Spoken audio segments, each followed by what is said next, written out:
Hello दोस्तों, welcome to our channel technical centre.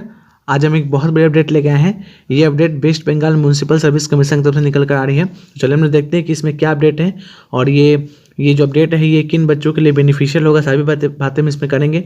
उससे पहले अगर आपने हमारा चैनल सब्सक्राइब नहीं किया है तो सबसे पहले आप हमारे चैनल को सब्सक्राइब कर लें और बेल आइकन को दबाना बिल्कुल भी ना भूलें, ताकि मैं जैसे ही जॉब्स या अप्रेंटिसशिप का कोई भी अपडेट लेकर आऊँ ये अपडेट सबसे पहले आप तक पहुंचे। तो चलिए हम लोग बात करते हैं कि ये जो वैकेंसी कहाँ से निकल कर आ रही है और उसमें किन किन बच्चों को मौका दिया जा रहा है और ये वैकेंसी जो है वो कब तक आप इसका फॉर्म भर सकते हैं और इसका फॉर्म भरने का क्या प्रोसेस होगा, मैं सारी बातें इस वीडियो में करूँगा, इसलिए वीडियो का बिल्कुल भी स्किप ना करें। देखिए यहाँ पर आपको दिख रहा होगा, ये जो आपको यहाँ दिख रहा है वह West Bengal municipal service commission की तरफ से वैकेंसी निकल कर आ रही है। और ये वैकेंसी जो है वो 9 तारीख को ही रिलीज की गई थी, 9/11/2021 को रिलीज की गई थी। आप ये देख सकते हैं। देखिए यहाँ पर एडवर्टाइजमेंट नंबर जो आपका है वो आपका है 01/2021, ठीक है, यानी कि 2021 का पहला एडवर्टाइजमेंट है।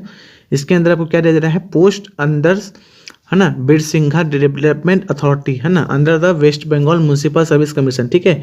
तो ये WBMSC West Bengal municipal service commission की तरफ से वैकेंसी निकल कर आ रही है। तो चलिए हम लोग देखते हैं कि इसका फॉर्म कब से भरना और कौन कौन से बच्चे इसमें एलिजिबल होंगे। देखिए इसमें जो वैकेंसी निकाली गई है वो आपका निकाला गया है, आपका देखिए नीचे यहाँ पर असिस्टेंट इंजीनियर की वैकेंसी निकाली गई है, सब असिस्टेंट इंजीनियर की वैकेंसी निकाली गई है, सर्वेयर की वैकेंसी निकाली गई है और ड्राफ्ट्समैन की वैकेंसी यहाँ पर निकाली गई है, ठीक है।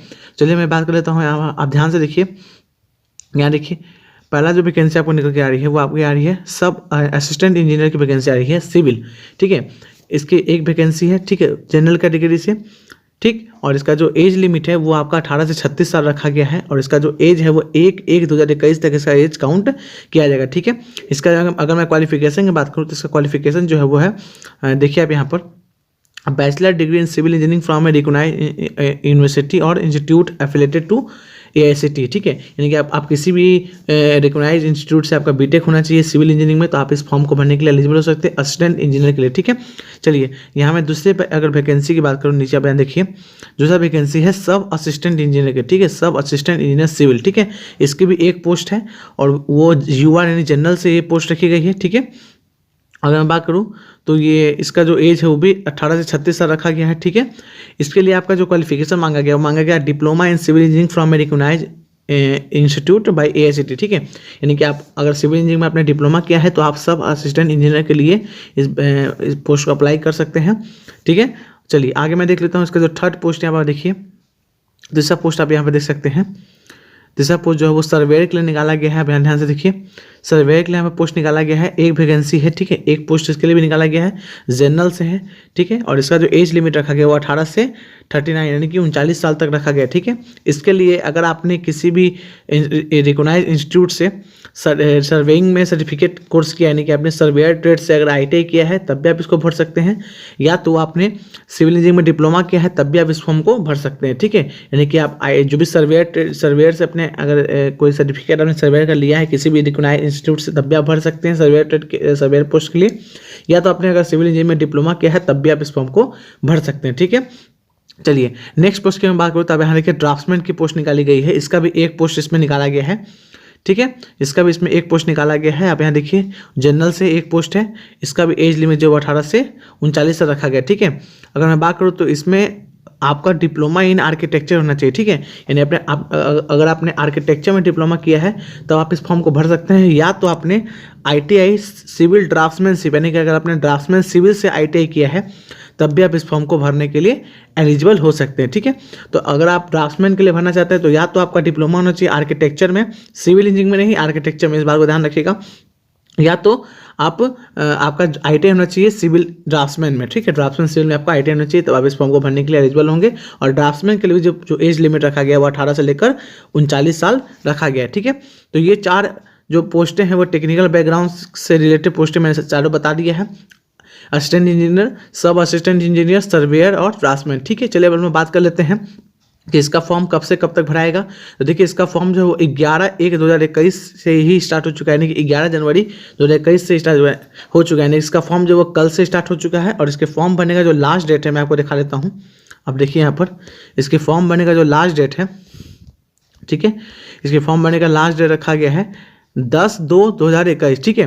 यानी कि आपको 10/2/2021 यानी 10 फरवरी 2021 से पहले आपको इस फॉर्म को भर देना, क्योंकि इसके बाद रजिस्ट्रेशन जो है वो बंद हो जाएगा। भले आप इसका जो फी है वो 11/2/2021 तक अगले दिन तक भर सकते हैं, लेकिन आपको रजिस्ट्रेशन का डेट दो है वो 10/2/2021 ही रखा गया, इसलिए आपको 10 फरवरी से पहले इस फॉर्म को भरना जरूरी है, नहीं तो आप इस फॉर्म को नहीं भर पाएंगे, ठीक है।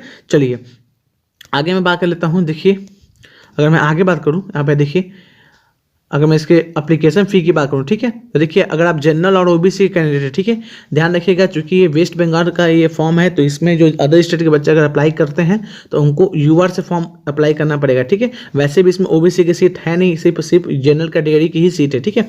तो अगर आप यूआर से हैं यानी आप अगर फॉर्म को अप्लाई करना चाहते हैं तो आपको जो है वो 150 रुपये प्लस 50 रुपये प्लस 20 रुपये, यानी आपको टोटल 120 रुपये का फॉर्म भरने का टोटल पैसा लगेगा, ठीक है। अगर आप SC ST और PH के कैंडिडेट हैं तो आपको 50 रुपये प्लस 20 रुपये 70 रुपये का फॉर्म भरने का चार्ज लगेगा, ठीक है। देखिए अगर मैं इसके एज लिमिट की बात करूँ तो इसका जो एज लिमिट है वो आपका अपर एज लिमिट और लोअर एज लिमिट दोनों 1 जनवरी 2021 को रखा गया, ठीक है। चलिए मैं आपको इसके बारे में पहले भी बता चुका हूँ, ठीक है। यानी 1 जनवरी 2021 को आपका मिनिमम 18 साल और मैक्सिमम जो भी आपका 36 साल या 39 साल अलग अलग पोस्टें के लिए जो रखी गई वो आपका कंप्लीट होना चाहिए, ठीक है।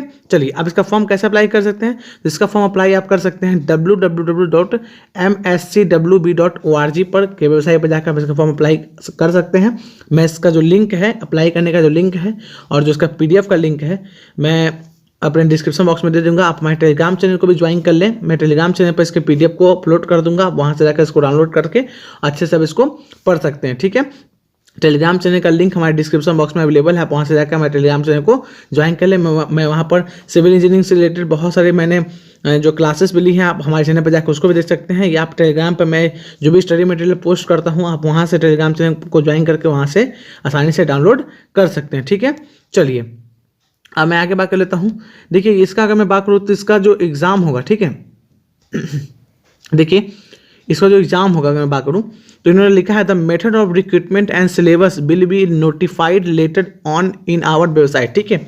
बोल रहा है कि इसका जो मेथड ऑफ रिक्रूटमेंट होगा जो सिलेबस होगा, ठीक है ना, वो आपकी ऑफिशियल वेबसाइट पर जो है वो अपडेट बाद में कर दिया जाएगा। लेकिन देखिए मैं आपको एक बात बता देता हूँ इसके बारे में, ध्यान से सुनिएगा आप इस बात को आप ध्यान से समझिए। देखिए इसका जो एग्ज़ाम होता है मैं आपको बता देता हूँ, क्योंकि बहुत सारे बच्चों ने पहले भी एग्ज़ाम दिया है और मैं इसका प्रोसेस मैं एग्ज़ाम का जानता हूँ, इसलिए मैं आपको पहले आपको इस एग्ज़ाम के बारे में थोड़ा सा इंट्रोडक्शन दे देता हूँ।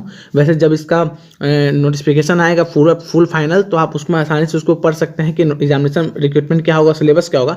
वैसे मैं आपको बता देता हूँ, देखिए इसका जो रिक्रूटमेंट होता है वो 2 स्टेज में होता है, ठीक है।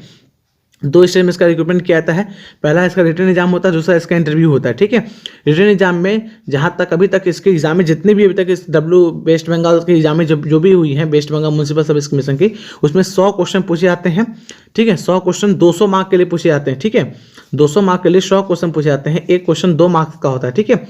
और इसमें 100 का 100 क्वेश्चन जो होता है वो आपके सिविल इंजीनियरिंग से रिलेटेड होता है, ठीक है। यानी कि इसमें किसी भी तरह का आपका नॉन टेक पार्ट नहीं पूछा जाता है, रीजनिंग मैथमेटिक्स जीके कुछ भी नहीं, सिर्फ और सिर्फ आपके टेक्निकल जो आपका जो सिविल इंजीनियरिंग है उससे क्वेश्चन पूछे जाते हैं। और आपका एक इंटरव्यू होगा, इसके बाद अगर आप इस एग्जाम को क्वालिफाई करते हैं तो फिर आपको इंटरव्यू के लिए बुलाया जाएगा, और इंटरव्यू और रिटन मार्क्स दोनों का मार्क्स को जोड़कर जो है वो आपका मेरिट लिस्ट तैयार किया जाता है। इसका ये प्रोसेस होता है, ठीक है।